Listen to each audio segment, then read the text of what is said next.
What illegal thing do you do on a regular basis? Story 1. When I was a kid, I thought it was normal that we could buy movies the day after they came out from the Chinese lady in the chicken shop. I didn't realize it was a crime until middle school when I told somebody my grandma had Avatar on DVD, and they said that's impossible since the movie was still in theaters.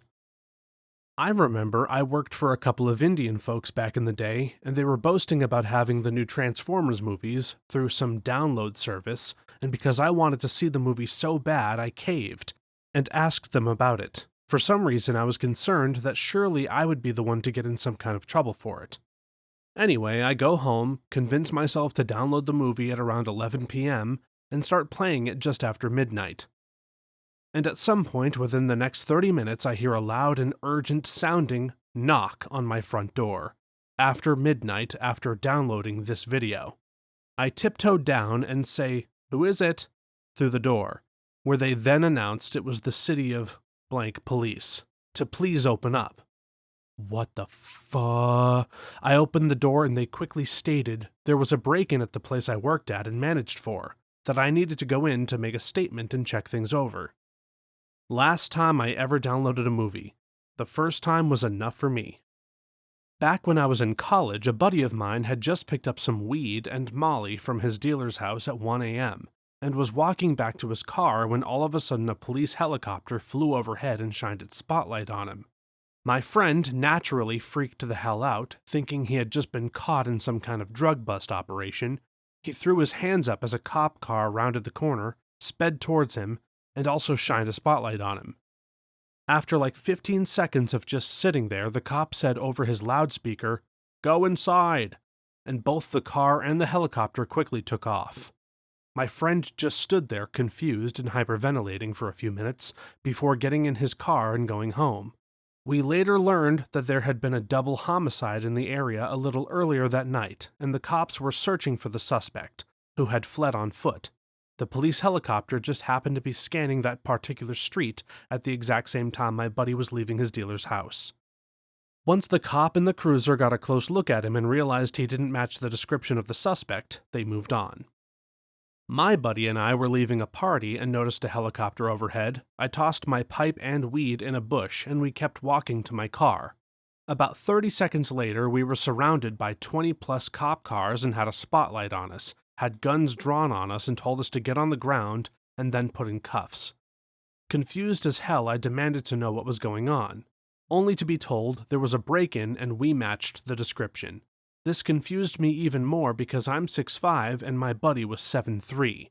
No way are we matching any description unless we did something or the Globetrotters were Breaking Bad. Held for an hour or so until they cut us free because, shocker, we didn't actually fit the description besides being two males. Dude, when I was 18, I bought some acid from a guy in the parking lot of the Plasma Allowance. After the buy, I get into my buddy's car and we leave. Only as we go to pull out onto the street, a guy in plain clothes steps in front of the car holding up a badge. My stomach dropped so hard, I was scrambling to get it out of my pocket to eat it. It was only 6 hits, so a wild ride but doable. Luckily, before I got it out, he told us that this exit was closed and to use the other exit. I saw my life flash before my eyes. One of my best friends from high school was sitting in jail because he got busted with 2 hits, and his parents wrote him off. So as soon as I saw that badge, I saw my life heading in that exact direction. My buddy Mike got raked over the coal for 2 hits. He spent 3 years in prison. They raided his house as he was preparing for our commencement ceremony. That was back in 1992. He was 18, literally just graduating from high school, and his life never recovered from having that felony on his record. The other guys that got busted with him had parents who bailed them out and got their charges reduced to misdemeanors with no jail time. Mike sat in jail from the night he got busted until his sentence was up 3 years later. Just totally messed up. I was in a car with a guy who had 10 sheets of acid in his jean jacket. We both sweated pretty hard on that one. Another buddy got pulled over after we were drinking all night, and he had an ounce of mushrooms in a bag on the back seat. I laughed and told him, "I'll tell Ava you'll miss her." Ava was his wife at the time. I wasn't nervous that time because they weren't my drugs, and I was like 26 and a veteran of dealing with stuff at that point. Somehow that guy talked himself out of the ticket, even though he was wasted beyond belief. Only marginally related, but when I was 21 or so, I pirated the entire discography of my favorite band, 25 years worth of albums, EPs, live performances, rare B-sides, demos, you name it. The real allure of the torrent file was some super rare tracks, some of which I'd never even heard of, many of which had been recorded on really crappy gear, including some on literal telephone answering machines. Of course, nowadays it's all available readily online, but this was a decade ago and things were a little harder to find, so I torrented it. Google sent my landlord a cease and desist letter for every single file. It was over 500 songs in all. She was getting emails about it for months. She never let me live it down either. Every time I saw her until I moved, she'd tell me Google had sent her new emails. Story 2. When I was in college, parking was $500 per semester, which I couldn't afford. I simply went to class each day until I got a parking ticket. I went online and paid the $50 fine but kept the ticket. Every time I would park on campus, I would toss the ticket out onto my windshield so that the parking police thought I was already ticketed. This worked for 2 years. $1,000 worth of parking for $100, and then I came out of class one day to find 2 tickets and a note that said, "Nice try." When I was in college, someone figured out that you could add time to the old non-digital parking meters by shoving a popsicle stick in the coin slot repeatedly. My friends and I went around filling people's meters for months. My university parking tickets are also $50, and the university parking people will ticket you. They are too good at their jobs. However, the city parking tickets are only $13, and no one in the city is good at their job. So I'd park in 2-hour parking and hope for the best. I only got ticketed 2 or 3 times, so less than $50 as opposed to $400 a semester. And I'm at the end of my PhD now, no more classes, so I'm not on campus ever anymore. I saved approximately $5,600 by just letting the city occasionally ticket me. I think most colleges have caught on to this. At my community college, a semester of parking was about $180, and the fine for not having a permit was over $100. At that point, almost nobody would be willing to risk it.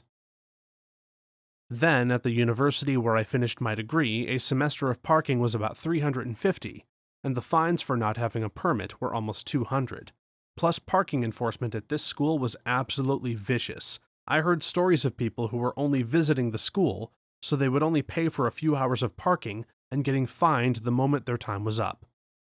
For example, if their parking permit expired at 4:15 p.m., they would have a parking ticket issued at 4:17 p.m. A long time ago in a galaxy far away, whilst at university, I found an official service vehicle pass hanger tag on the ground. The parking spots for service vehicles are, of course, at the front of every school building. I could park like a rock star. So I did, every day. One day, I come out of class and see the parking marshal writing a ticket. I marched right up to him and said, "Something wrong with my service vehicle permit?" He looked at the mirror and said, "Oh, very sorry, didn't see that. Disregard." I said, "No worries, cheers." Weeks/months later, I came upon the part of the school bylaws that said misuse of official parking permits was some massive fine and suspension from classes. So I threw the pass away, figuring I had pressed my luck a long way and it was time to go back to the regular student parking contests. Story 3. I'd like to know how many people cheat on their taxes just because they're ignorant of what they're supposed to do/pay. I'm sure many of us. The IRS caught me once and I honestly had no idea I was doing it wrong. Apparently my accountant should have told me and they never did. But I got a new accountant who helped me rectify it and the IRS didn't even charge me the fine in the end. It's a huge misconception that the IRS comes after you if you mess up. They are well aware that taxes are confusing, so if it's clearly just a mistake or typo, they'll just let you know and tell you to refile. They only come after you with fines and charges if you intentionally try to deceive them, which usually goes far beyond just typing in a wrong number somewhere. I'm going to toss in here that the IRS customer service people are both knowledgeable and typically empathetic. They will give you clear instructions and are helpful for the vast majority of the population. Errors will be small, and their support people are great at addressing this stuff. I work in a company that's over the state border from where I live, but I primarily work from home, except the company refuses to update my working address to my house. I'm pretty sure I've gotten it wrong every year since COVID. It's always confusing which state I'm supposed to pay and which is supposed to give the refund. So I just play with the inputs until I get roughly the refund I'm expecting. The opposite happened to me. I'd been filing my taxes on TurboTax for 3 to 4 years. After I bought a house and was doing my taxes, I noticed that I was going to have to pay like $200, which had never happened in my life. I went to H&R Block because my work offered tax consultants for free, and I ended up getting a $1,400 refund. I haven't personally filed my taxes since because of that, and I still have not had to pay, despite H&R taking $100 or so every year. Story 4. I have never told anyone this before, but back when I was 15 in 1979, I stole a Datsun 240Z car in my neighborhood. I was walking home from a friend's house one hot summer night, and as I walked by this cool Z car, I noticed a single key sticking out of the driver's door lock. I had always thought that car was cool, and thought it would have been bitchin' to drive. Well, it was. So I kinda looked around and saw no signs of life anywhere, so I got it and drove it off. It was a super nice car. I drove all around the valley. Grew up in Palm Springs. This car was too nice to be treated to a joyride, so after a few hours of driving it, I took it back and parked it right back in its parking spot at about 4 a.m. I figured it was very unlikely that the owner would even know it had been driven, other than it was missing about a third of the gas tank. But I did keep the key because they would think they just misplaced it somewhere, and I guess that's exactly what they did, because a couple of weeks later I did the same thing. Only this time it was almost out of gas, so I had to put some of it in. Did the second time just like the first time. About a week later I did it again. That time I drove it to Big Bear Lake because I was dying to drive it on mountain roads. It was a blast. Until I stopped at a little gas/market to get a snack and bumped into one of my older brother's good friends who knew I was only 15 and didn't have a driver's license or a car, much less a vintage sports car. I can't remember the lies I told him, but I knew I was going to be in deep crap when I got home. I hauled ass back to PS, stopped at 7-Eleven and filled the car with gas and snuck it back into their driveway, took a pen and scribbled out a thank you note and told them that I really loved their car, and they really shouldn't leave the key in the door overnight. Oh, and by the way, I filled the tank for you. Thanks. Oh, and my brother's friend, he never said a word to anyone about seeing me. I worked at a marina in Michigan. A couple that had just bought a new boat, a smaller ski boat. They kept it right at the marina, and after about a week, our mechanics were there trying to locate a gas leak. They couldn't find it, but they knew there must be one because when the family was done driving it, they would top it off so that it was ready to go the next time. They went out, and somehow they would lose about a quarter to a half tank overnight. Turns out some local kids found where they stashed the keys and would take it joyriding at night. The kids got a stern talking to, and I would see them weeding and sweeping the marina, but I don't think much else happened. The best part is that the boat owners were pretty chill about it and ended up naming the boat after them, 3 Monsters. Man, I did a similar thing when I was in college. Our campus was in a middle of nowhere, with a small town nearby. There was an old maths professor who drove his 1960s Mercedes from Germany. He was native to that nearby town. On occasions, he would leave his car parked on campus. He would take local transport or do a walk to his home. One weekend, we 4 friends were just chilling around 1 a.m. when we came near the maths faculty, and I, in my youth curiosity, opened the car door and put my room key inside and turned the ignition. The car started on the first try, and we friends laughed and ran, far thinking some nearby guards will catch us. One of the friend was super law-abiding and forbid us, but we went back. I back on driving seats, ultimately all four of us sat down, with one shaking with fear of being expelled if caught. I drove off, did a few rounds, it was total fun to drive. It was probably 2 a.m. by then and we parked it back. We laughed a lot and said it will be our secret. The door key worked on that damn old car. It turned out others saw the car moving and doing a campus round. News got leaked and the professor started taking his car to his house. It was mid-90s, no cameras. We were never caught.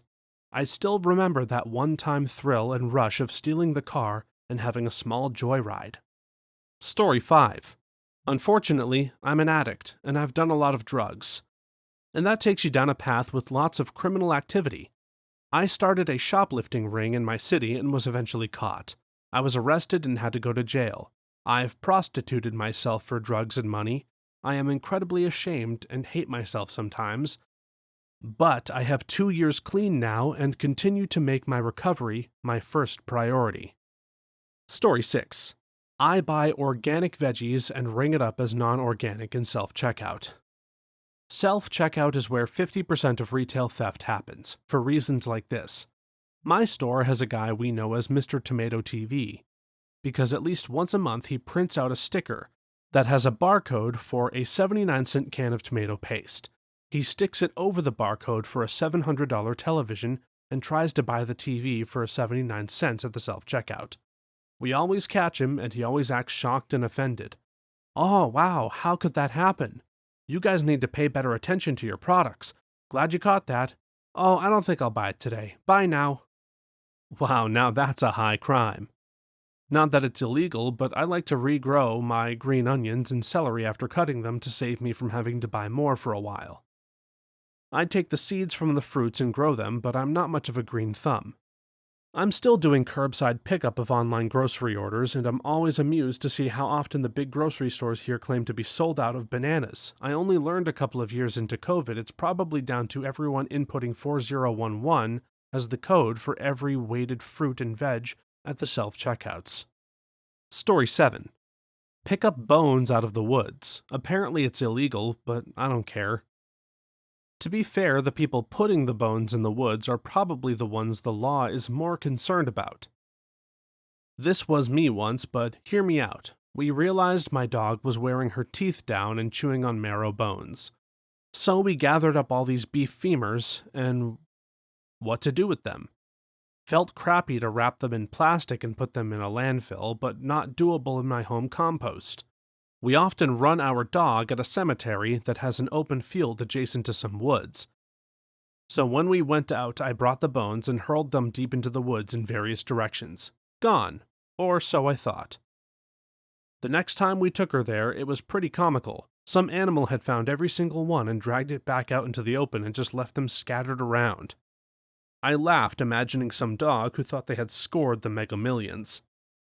People get aggressive about picking up antlers after deer and elk shed them. Shed hunting. And they drop them in the spring, right around the same time calves are born.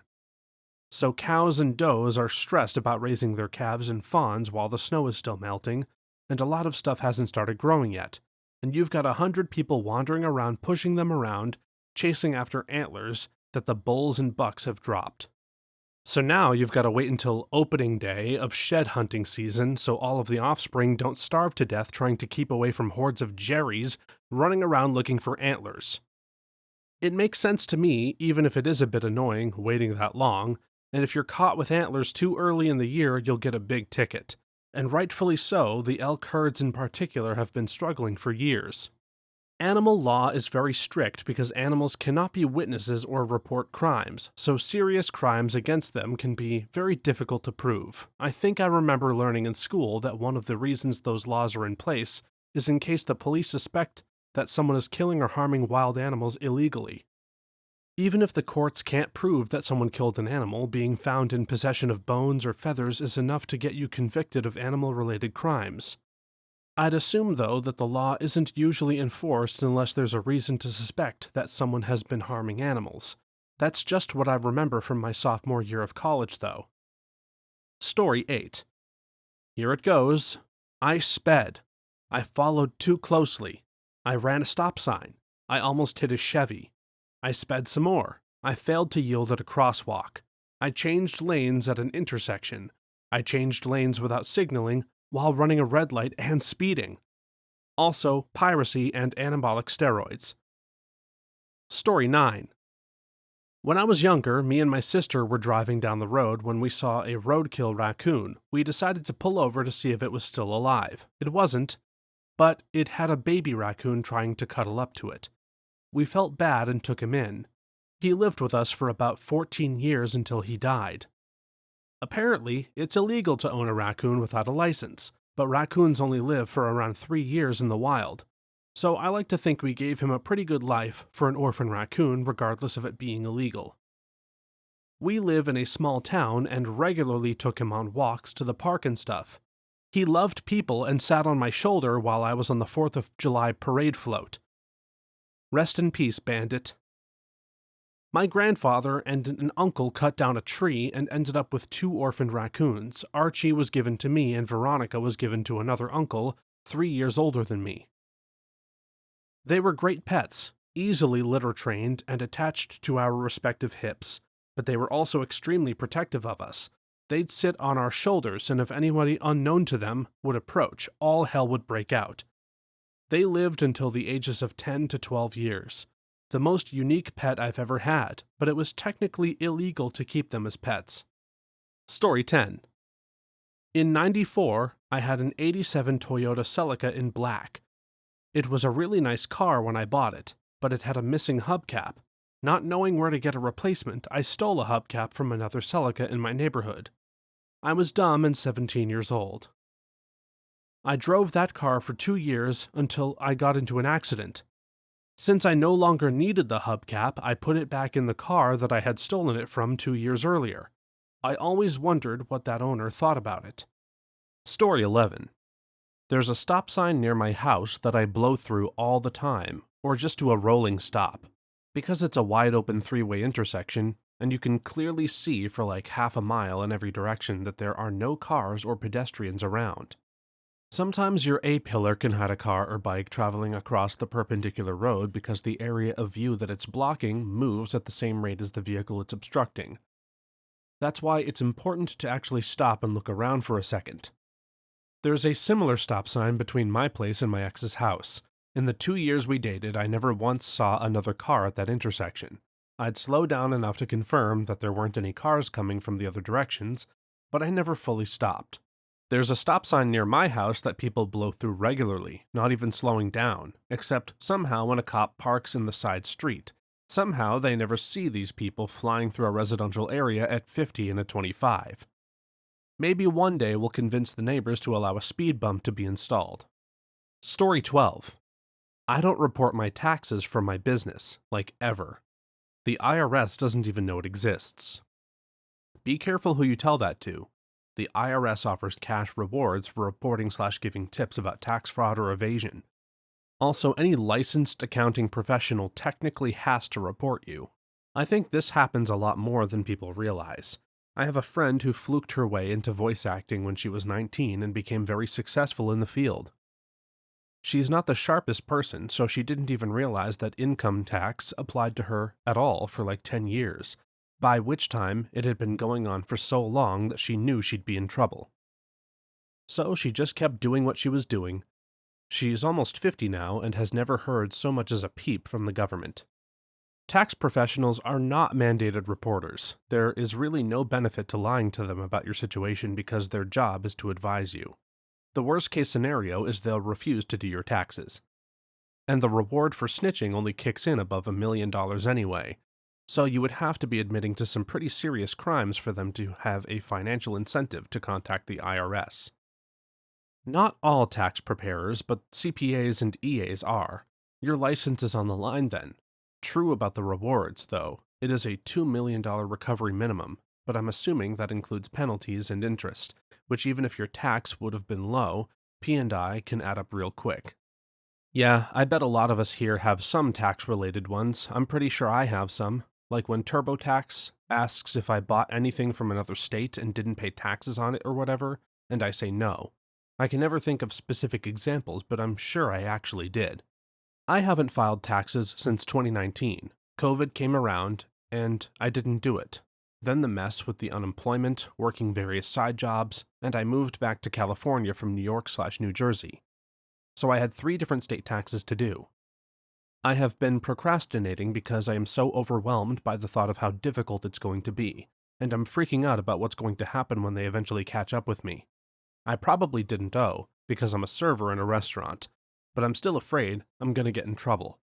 So I did the same a while back. I didn't file for like 5 years because I didn't have health insurance and was afraid of the penalty. I was broke and couldn't pay. I ended up meeting who would end up being my wife, and during a conversation while we were dating, I mentioned it, and she laughed and said that there was no way she's sharing a bank account with me if I was 5 years behind. So then I started gathering documents. I had a ton because I worked 10 to 99 side jobs as a police officer and had several jobs since. It was tax season, so I knew my CPA was busy, but when I called, they flat out refused to talk to me. They said that they didn't have time, but if I wanted them to do my taxes, I could drop them off and they'd be done whenever they're done, and couldn't even give me a price. So I tried my dad's CPA, who had been doing his taxes for like 40 years. I finally decided to call my local H&R Block because that's who my wife had been using. I ended up on the phone with a lady named LaDonna who took the time to actually talk to me. She was nice and tried to explain the process. She told me that there was no way of telling me if I would owe or what the penalties would be, but she said that she would be more than happy to make an appointment with me.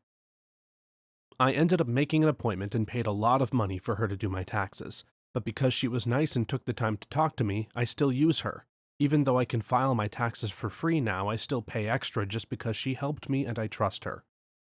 She remembers me every year and we laugh about my criminal activity. Story 13. It is almost impossible to not violate multiple laws while driving. I was a police officer in the early 90s, and while I was in the academy, we had to learn all the traffic laws. One of the instructors said you really need to learn all the traffic laws because there are so many of them that you can always articulate probable cause to stop someone while they're driving. For instance, in Texas, it's illegal to not stop before crossing a sidewalk when leaving a parking lot. Texas Transportation Code Section 545.256. I never knew that, and it blew me away. So when you leave the gas station parking lot, if you don't come to a stop before you cross the sidewalk, boom, probable cause for a stop. You can get stopped even if you come to a complete stop at a stop sign or traffic light, but don't stop at the designated point, the stop line if present, crosswalk, or before your car crosses the stop sign. Texas Transportation Code Section 544010. So if your car noses past the stop sign but you completely stop, boom, probable cause for a stop. You have to signal 100 feet before you change lanes. Texas Transportation Code Section 545.104. So if you hit your blinker and immediately change lanes, boom, probable cause to stop. There are all sorts of insane stuff that literally no one except police officers really remember. Now, police don't generally stop folks for that kind of stuff unless they're looking for probable cause, but the laws are there. I knew an officer who stopped someone because he said that their wipers were not keeping their windshield clear. A motor vehicle shall be equipped with a device that is operated or controlled by the operator of the vehicle and that cleans moisture from the windshield. Texas Transportation Code Section 547.603. Boom, probable cause for a stop. Now multiply that insane legal detail at the city, county, state, and federal level, and it's literally impossible to not violate some laws every day. When my teen was taking driver's ed, they taught him that he had to stop before the sidewalk, if there wasn't a line. Sometimes he was so far back that he couldn't see the approaching cross traffic. I told him to creep up so that he could see. He was adamant about the sidewalk line. My mother found out the hard way that if there's a lot of traffic at the intersection, you're not allowed to just cut through the nearby parking lot and come out the other side to get around it. Not unless you stop in the lot and park, at least. Of course, sometimes you gotta do what you gotta do, too. Like when there's flooding. common around here, or a huge wreck that's blocked the whole intersection, or some other BS like that. What are you gonna do? Stay waiting in traffic until the end of time? At some point, you have to cut around, or drive between two lanes to avoid floodwater, or do a Texas exit off the freeway because of a wreck/jackknife/leak or explosion. Story 14. When students come in looking for a copy of a textbook in the library because they can't afford it in the bookstore, I pirate a digital copy of it for them if I can. Most textbooks are written by lazy professors who get together to publish for tenure. The new editions are so they don't have to work hard to republish, and they're almost always the same damn book with accent colors changed. Screw that BS. Here's a PDF, learn from it, and improve your mind. My daughter started university last year. We'd budgeted for textbooks. I asked her what books she needed, and she said, "Oh, no, all the textbooks are online. The university provides all of them." I remember having to get together with my friends and share books because they were so freaking expensive, and I got paid to go to university. Twice, she has said, the professor said this book would be useful as it explains the subject in a slightly different way, and we get those. Also, she's doing chemistry, which in my mind is the subject of massive, expensive textbooks. I used to make a modest side income from a textbook that I wrote. It was widely used in medical schools in the US and overseas, and I put a great deal of work into new editions. Last was the fourth. I'm not a college professor, so I was not looking for tenure. I now get about $25 in royalties every 6 months as the book is pirated online. Am I going to update and improve it? Hell no. Story 15. Microdose. Ever attempted microdosing with acid instead? That's how I ended up on a full-on trip at work, running a shift at 20-ish years old. That's the day I learned a few things. Micrograms are tiny AF, and LSD isn't laid evenly. My would-be wife and eventually ex-wife came up to me at one point with a really puzzled look on her face. She said, "Whoa, your pupils are 2 different sizes." All I could muster, as I was freaking out, is because, well, I was high AF and didn't want to be, was, "What? No," and walked away to manage the kitchen. We weren't even dating then. Eventually we got married, and like 9 months into it I asked her if she remembered that interaction. She lost it when I told her what actually happened. She thought it was hilarious. She was incredibly sheltered at that point, so she had no idea what psychedelics actually did, or how people looked while on them. However, I'm not sure how she didn't connect 2 and 2 together because I was super duper upfront about my usage of them when we were discussing starting a relationship. Maybe the 2 events were just so far removed from each other to draw those connections. Thanks for watching until the end. If you have a similar story to these that you would like to share with us, please leave it in the comments below. If you enjoyed this video, please leave us a like and subscribe. For more videos like this one right now, please stop by our channel. Thanks again, and see you next time.